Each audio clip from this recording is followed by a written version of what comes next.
Good morning sa mga kapwa ko OFW. Good morning sa mga farmers.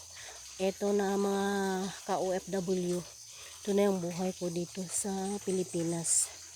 Yan, nag-aalaga ako ng mga isda, mga baboy, at manok. Ito yung kita na ininvest ko. Yung iniipon kong pera na sweldo ko galing sa abroad. Dito ko ininvest. Hindi na ako bumalik sa abroad. Kaya ito lang naisipan kong gagawin sa naipon kong pera galing sa abroad. Yan, dito ako kumukuha ng pasweldo ko sa 2 tao. Sa mga alaga kong inahing baboy, yung mga biik.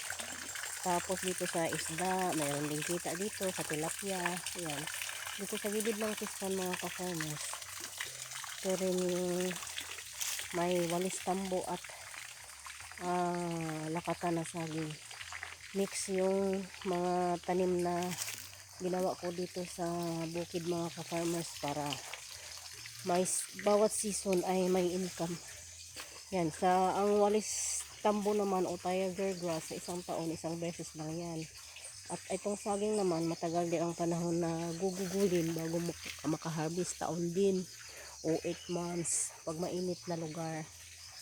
Ayan, dito ito na ang buhay ko mga ka-farmers at mga kapwa ko OFW, at sa lahat ng mga viewers, maraming salamat. Hanggang dito muna ang aking vlog ngayong araw na ito.